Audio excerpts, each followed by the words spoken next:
tous, aujourd'hui petite revue reconstruction, on va voir la reconstruction du A7 en microcoil coton cardé. A tout de suite en gros plan pour la reconstruction. Nous voilà en gros plan pour voir la reconstruction de l'atomiseur A7 en microcoil coton. Aujourd'hui, pourquoi le A7? Pourquoi commencer cette série microcoil coton par le A7? Parce que justement le A7, comme vous le savez, c'est l'atto que je préfère, c'est un de mes attos de rail de prédilection, c'est mon atto de rail de prédilection. Et je me suis dit, plutôt que de montrer plein de choses sans qu'ils aient la base et sans que ça soit simple à visionner, je vais le faire avec le A7 et au moins ça sera très simple à voir et on verra bien comment ça fonctionne et comment ça se monte et ça se fabrique un microcoil coton. Donc pour ce faire, je vais avoir besoin d'une pince Bruxelles, d'un tournevis de précision, voilà, d'un coupe-ongle, de Cantal 0,30 et de coton cardé qui se trouve là. Pour le coton cardé, j'aurai une petite chose à vous dire juste après, justement. Voilà. Donc, tout simplement, pour faire le coil, je vais prendre mon tournevis de précision, je vais zoomer sur mes doigts, enfin, comme d'habitude, vous essayez de bien voir ce que je fais. Voilà. Donc, je le mets autour de mon tournevis et je commence. 1, 2,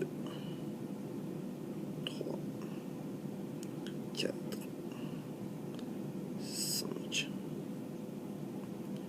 6, 7 tours à peu près. Voilà. Et ensuite, regardez bien, je prends ma petite affaire comme ça et je la pousse le long de mon tournevis. Pour le montage du A7, vous serez obligé d'avoir une partie qui part dans un sens et l'autre dans l'autre. Voilà. Donc j'appuie comme ça, hop, hop, hop. Voilà.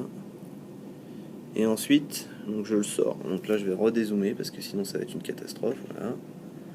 Je redézoome, donc là je le prends et ensuite je vais le chauffer. Donc déjà ce que je peux faire c'est couper ici parce que de toute façon je me servirai pas de plus de Cantal que ça. Voilà. Donc ce que je vais faire après c'est que je vais le chauffer. Je vais le chauffer avec un briquet.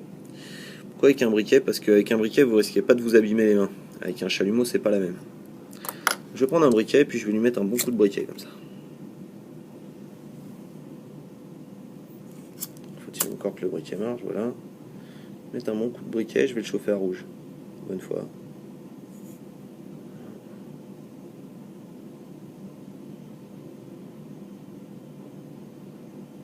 Voilà, une fois qu'il est bien rouge de partout, hop, je prends ma pince Bruxelles et je vais le serrer. Hop, voilà. Je vais attendre quelques secondes. Je sais pas si on voit bien, ouais, on voit bien ce que ça donne. Voilà. Ça s'est collé dessus. Bon. C'est autre chose, j'avais des saloperies sur ma pince. Voilà. Ça va partir en nettoyage. Voilà. Une fois que ça s'est fait, ça sert à rien d'insister pendant 2 heures. Hein. Vous n'obtiendrez pas non plus la lune. On va remettre le tournevis de précision dedans. Hop, comme ça. Une fois qu'on a fait ça, on vient placer le Cantal 0,30. Faut que j'arrête de siffler, merci. Hop. Et on va le passer à l'intérieur. C'est un petit peu le moment compliqué. Tous ceux qui ont un A7 connaissent ce moment de solitude.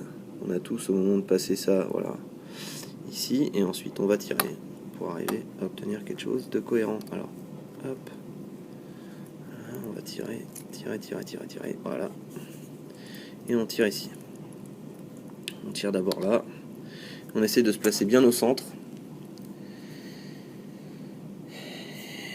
Une fois qu'on s'est placé bien au centre, hop, je vais retirer mon tournevis parce que ça sert pas à grand chose. Voilà, j'essaie de me placer grosso modo au centre et je viens le visser. Pas trop fort au départ. Je suis vraiment au-dessus de la cheminée. Hein. Hop, je vais le serrer comme ça. Et je vais le serrer de l'autre côté. Voilà. Une fois que je l'ai serré des deux côtés, je vais venir le remettre à peu près à sa place. Qui est, selon moi, ici, bien au centre, bien au-dessus. Je vais mettre les 2 fils en l'air pour éviter les courts-circuits, tout court-circuit. Et je vais le mettre sur le Pro-Vari et faire une mesure de résistance et un petit coup de chauffe. Alors, je viens là, je la mets sur la tête du Pro-Vari, sur la connexion, hop, je viens mettre le bignou en résistance et j'obtiens 1,3 ohms, ce qui me convient très bien avec le ProVario. Ensuite, je lui mets un petit coup de chauffe. Alors attention, là c'est là que ça devient important. Je lui mets un petit coup de chauffe. Je vais zoomer dessus. Voilà, je lui mets un petit coup de chauffe. Voilà. Voilà. Une fois que le coup de chauffe est passé, j'arrête, je touche plus à rien et là je viens appuyer. Hop. Voilà. Et je recommence. Ça chauffe bien du milieu vers l'intérieur, vers l'extérieur, pardon. C'est bien ce que vous voulez. Ok. Je rappuie. Hop. Ouais, il est beau. Il s'éclaire bien. Voilà. Le but, c'est pas d'éclairer jusqu'à la lune. Hein. C'est que ça fonctionne. Voilà. Et à ce stade-là, moi, je considère qu'on est bien. Pour moi, je suis très bien. Ça suffit largement. Donc, je revérifie mes petits serrages. J'ai jamais, en aucun cas, j'ai les doigts sur le bouton du ProVario, évidemment. Je me protège un maximum. Enfin, j'évite les court-circuits un maximum. Voilà, je remets ça. Hop, je refais un petit serrage, vous voyez, on avait besoin. Hop. Je viens de redécaler un petit peu du pôle pour pas que ça touche le pôle. Voilà. On voit qu'il y a bien un espace, il y a bien un espace partout. Et je viens couper mon résistif. Hop. Ici, et je rabats ça, voilà, sur le côté, comme ça. Et je fais pareil de l'autre côté. Hop. Voilà. Et je rabats, comme ça. Une fois que ça c'est fait, mon microcoil il est monté. Donc là, au final, il me reste que à mettre du coton dedans. Donc je prends un morceau de coton. Hop. Morceau de coton cardé, donc on va en parler dans 5 secondes, enfin dans 5 minutes, même pas. Et je le roule. Je roule sur un des deux côtés. Hop, je le roule bien comme il faut, voilà.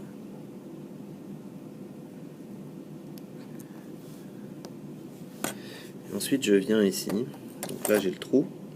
Je viens le passer à l'intérieur. Je vais essayer d'avoir qualité d'image meilleure, la meilleure qualité d'image possible, et je viens le passer à l'intérieur.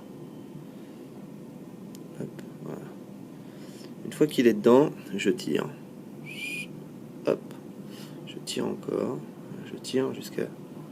Voilà. Et là, j'ai deux morceaux, comme ça. Donc là, ça me va très bien. Je vais couper ici, à peu près à cette distance-là. Voilà. Et l'autre, je vais le détresser avec le bout du tournevis. Hop. Je sais pas si vous verrez bien, mais je le détresse un petit peu, puis je coupe la pointe, tout simplement. Je vais couper la pointe, voilà. Et ensuite, je viens mettre à l'intérieur, je viens en ranger un petit peu dans la cuve. J'ai du coton dans la cuve, ce qui me servira en fait de petits, on va dire de petites réserves complémentaires. Voilà. En cas de problème, au cas où je veuille me charger un peu plus, je vais en mettre. Donc là, je mets tout le coton dans la cuve. Tout le coton que j'ai, je le mets dedans. Voilà. Vous voyez bien, je pense. Je vais mettre tout le coton là. Voilà. Une fois que j'ai pris la pince, je vais prendre le tournevis hein, pour bien répartir tout ça, que ça aille bien tout partout au fond, puis qu'il n'y ait pas trop de coton qui dépasse de la taux. Voilà. Je sers de l'écran en même temps. Voilà. Hop. Voilà. Une fois que c'est fait, et ben écoutez, il n'y a plus grand chose à faire, à part à prendre un peu de liquide, à humecter ça, et puis après on peut y aller quoi. On se retrouve en plan large et on va voir comment ça vape, etc. A tout de suite. Reconstruction faite. On va maintenant donc le tester, voir ce que ça donne. Ça donne ça. Là, j'ai été obligé de retourner le plan final puisque le plan que j'avais fait, je l'ai tourné hier. Donc les informations sur le coton cardé sont dans la vidéo d'avant. Je le rappelle, 15 € les 500 grammes. Bref, je vais utiliser un liquide lambda. Je vais mettre un liquide là-dedans. Je vais prendre un liquide comme ça. Hop, je vais mettre quelques gouttes.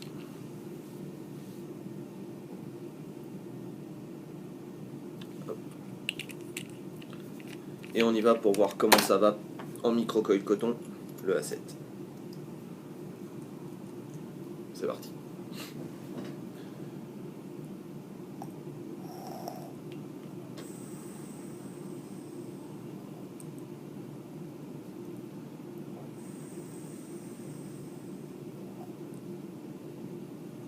Ça va très bien. L'avantage de mettre du micro-coil coton dans votre dripper, c'est que vous n'aurez juste qu'à retirer le coton, rincer la taux, remettre le coton. Vous pourrez chauffer un petit peu le coil pour que ça se refasse, le resserrer éventuellement, mais dans l'ensemble, vous ferez ça une fois sur 20, une fois sur 30. C'est l'avantage.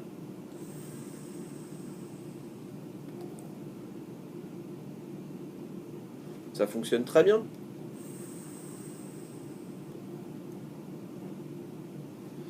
Voilà. C'était la revue reconstruction du jour. Faites tout ce que vous voulez comme d'habitude. Et puis à la prochaine pour d'autres vidéos.